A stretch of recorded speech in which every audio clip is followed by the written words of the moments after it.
yaitu saudara RE, saudara RR, dan saudara KM. Tadi pagi dilaksanakan gelar perkara dan tim sus telah memutuskan untuk menetapkan saudara FS sebagai tersangka. Bisa ulangi, tim sus telah menetapkan saudara FS sebagai tersangka. Terkait dengan pasal apa yang disangkakan dan proses penyidikannya nanti akan dijelaskan secara khusus oleh Pak Kabar Eskrim selaku tim penyidik dan juga beberapa hal yang memang akan dijelaskan oleh Pak Irwasum sebagai ketua tim sus yang mengawali bagaimana proses ini menjadi terang benderang. Kemudian motif atau pemicu terjadinya peristiwa penembakan tersebut saat ini tentunya sedang dilakukan pemeriksaan dan pendalaman terhadap saksi-saksi termasuk terhadap Ibu BC. Terkait dengan penanganan oleh tim Irsus terkait dengan proses dugaan pelanggaran terhadap kode etik ataupun pelanggaran tindak pidana lain yang ditemukan selain peristiwa utama nanti akan dijelaskan secara khusus oleh Pak Irwasum.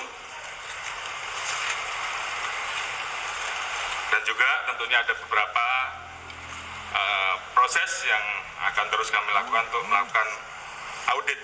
Mungkin selanjutnya saya serahkan kepada Pak Irwasum untuk mungkin bisa menyampaikan beberapa hal.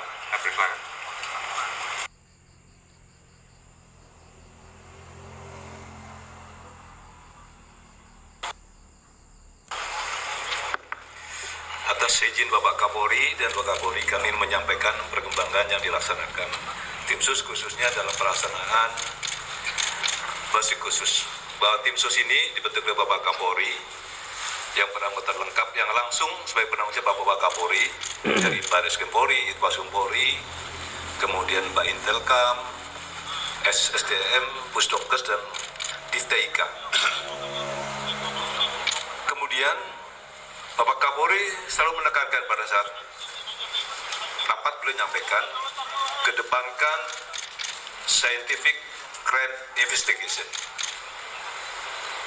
Saya memahami dan tim sus memahami kepada para media dan masyarakat selama 1 minggu pertama dibentuk kami memahami seolah-olah tim sus tidak bergerak.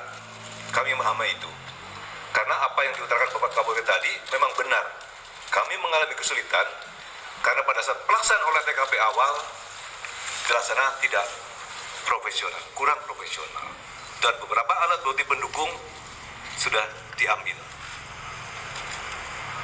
Selama 1 minggu kami bergerak mendalami, kemudian kami mendapatkan informasi intelijen dari Baintelkam Polri bahwa di Cupai ada beberapa personil yang diketahui mengambil CCTV dan yang lain-lainnya.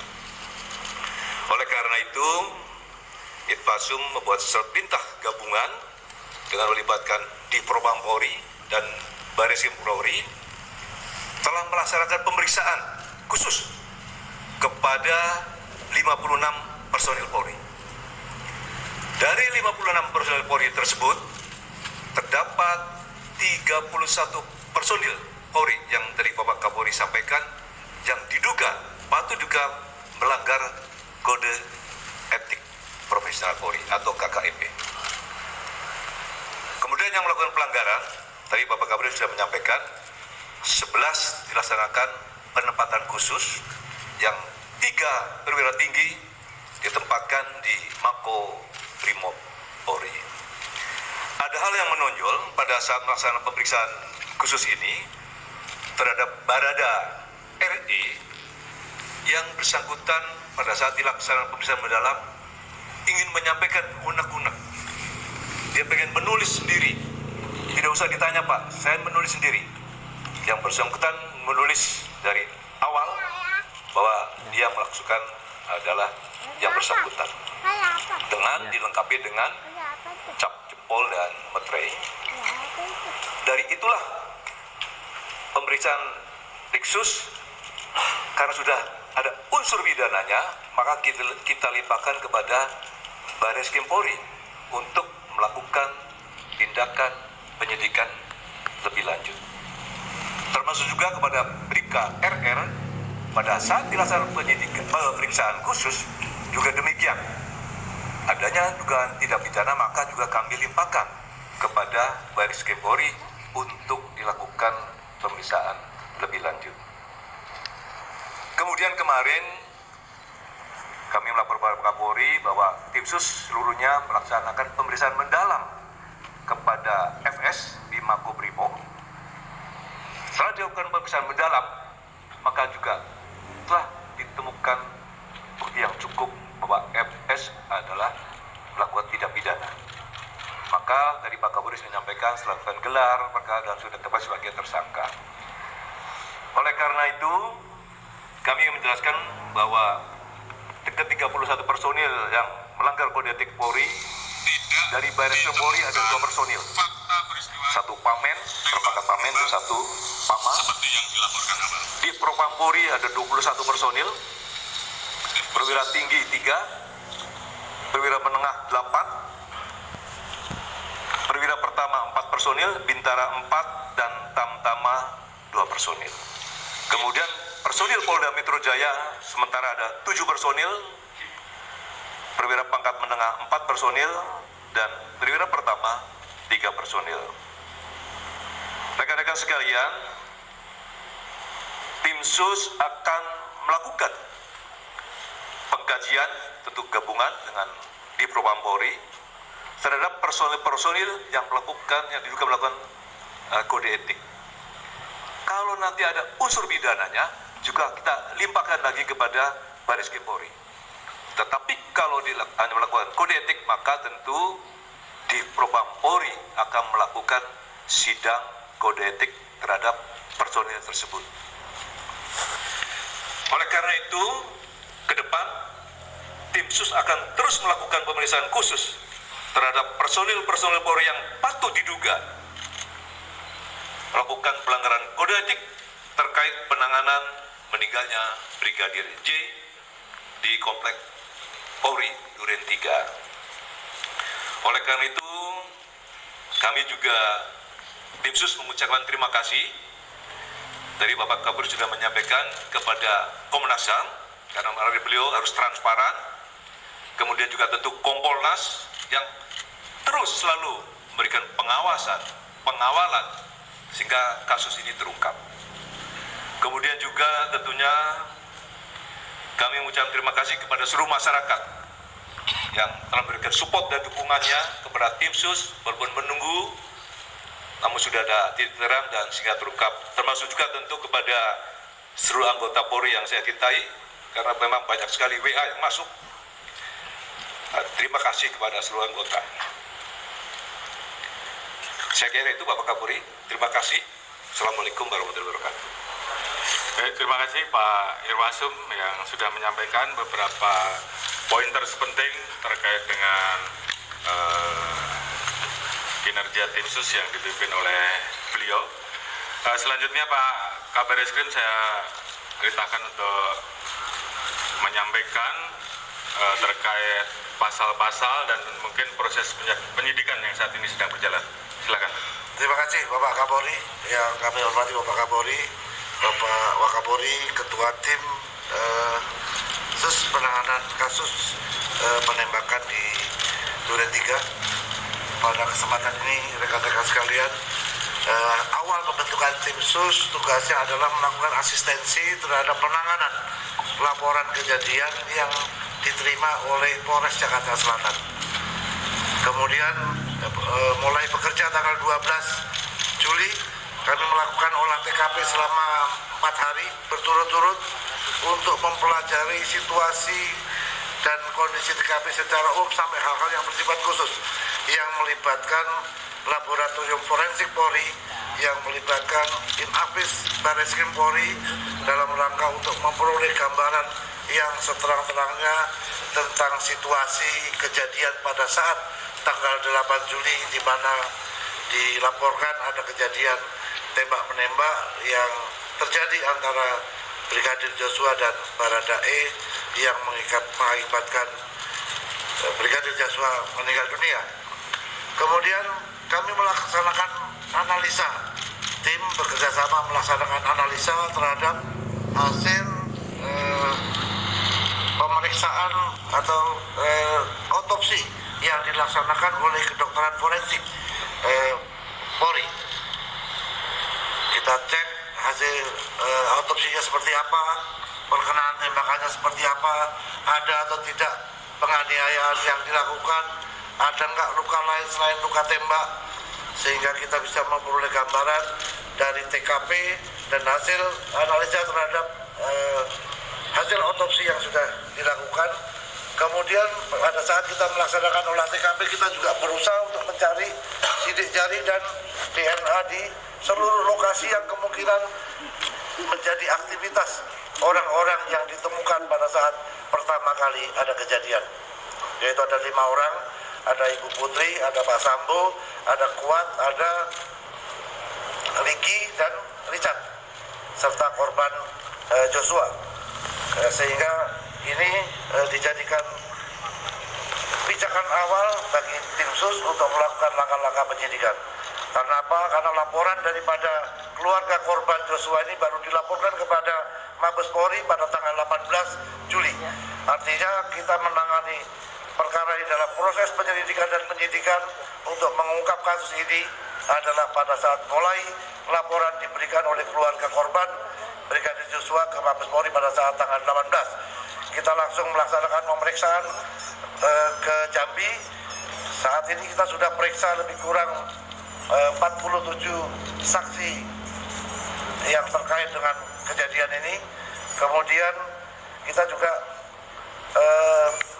memperoleh ya tadi Pak Irwasum sudah menyampaikan beberapa kendala yang ditemukan selama proses penyidikan dan penelitian yang dilakukan, dan syukur alhamdulillah dengan kegigihan daripada seluruh tim yang bekerja, karena mungkin melihat ancaman hukuman pasal 338 Yunto 5556 KUHP cukup tinggi, karena yang bersangkutan tidak merasa punya kepentingan sendiri. Oleh karena itu Baradae ini membuat pengakuan yang disampaikan kepada penyidik setelah dilakukan pemeriksaan secara maraton, dan itu terjadi kepada tersangka-tersangka lainnya sampai bisa mengungkap tabir kejadian yang selama ini menjadi tanda tanya masyarakat. Apakah benar terjadi tembak-menembak atau ada kejadian lain yang disembunyikan dari laporan yang dilakukan. Selama proses penyidikan yang dilakukan, Barreskrim Polri telah menetapkan 4 orang tersangka. Yang pertama, Barada RE. Yang kedua, Bribka RR. Yang ketiga, tersangka KM. Yang terakhir, Irjen Pol FS. Dengan peran dan persangkaan masing-masing tersangka sebagai berikut. Barada RE telah melakukan penembakan terhadap korban. Tersangka RR turut membantu dan menyaksikan penembakan korban. KM turut membantu dan menyaksikan penembakan terhadap korban. Irjen Pol FS menyuruh melakukan dan menskenario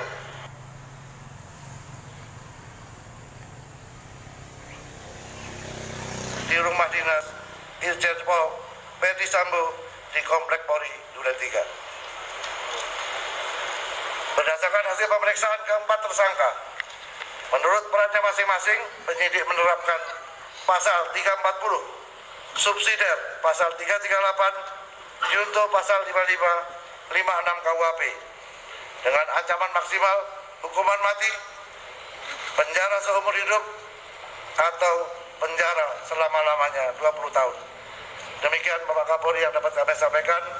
Mudah-mudahan ini bisa memberikan jawaban kepada masyarakat atas keseriusan institusi Polri untuk menjaga marwahnya kepada masyarakat. Terima kasih. Assalamualaikum warahmatullahi wabarakatuh. Baik, terima kasih Pak Kabar Eskrim. Jadi rekan-rekan, saya kira sudah jelas tadi persangkaan pasalnya, pasal 340, saya ulangi, pasal 340, subsidiar pasal 338, junto pasal 55 dan 56 terkait dengan 4 orang yang tadi sudah disebutkan, dan tentunya ini akan terus dilaksanakan pemeriksaan tambahan. Tentunya langkah-langkah dari tim sus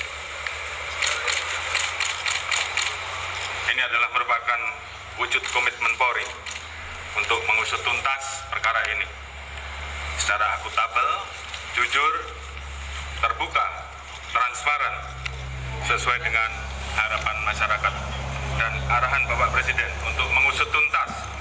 Jangan ragu-ragu, jangan ada yang ditutup-tutupi, ungkap kebenaran sehingga dapat dipertanggungjawabkan kepada publik. Terkait dengan hambatan upaya untuk menghalangkan barang bukti, saya minta kepada tim sus juga lakukan pemeriksaan terhadap saudara FS. Apakah ada perintah dari yang bersangkutan, dan tolong segera laporkan hasilnya. Kemudian tentunya tim sus, karena ini sudah menjadi perhatian publik, saya minta untuk betul-betul segera bisa diselesaikan, terus bekerja keras sehingga betul-betul kita profesional, akuntabel, dan tentunya pendekatan saintifik yang tentunya akan kita pertanggungjawabkan betul-betul bisa dilakukan dengan profesional. Dan harapan kita semua tentunya kasus ini bisa segera tuntas dan segera kita limpahkan kejaksaan untuk segera bisa diproses sidang. Kemudian terkait dengan temuan-temuan pelanggaran kode etik maupun pelanggaran pidana lain yang ditemukan, agar segera dituntaskan dan segera diproses, apakah itu dengan proses pidana atau proses etik untuk segera bisa di sidang etik, ataupun segera dituntaskan untuk diproses dan diajukan ke kejaksaan. Tentunya ini menjadi komitmen kami, komitmen Polri untuk betul-betul bisa menjaga marwah dan nama institusi Polri. Tentunya terima kasih tadi disampaikan oleh Pak Irwasum, sekali lagi dukungan dari masyarakat, support dari masyarakat dalam memberikan semangat pada kami untuk mengungkap agar fakta ini menjadi terang benderang, dan ini bagi kami merupakan bentuk kecintaan terhadap institusi Polri. Mungkin itu yang bisa saya sampaikan. Terima kasih. Wassalamualaikum warahmatullahi wabarakatuh. Silakan. Pak, salah satu yang paling menjadi sorotan Pak publik yaitu mengenai satu.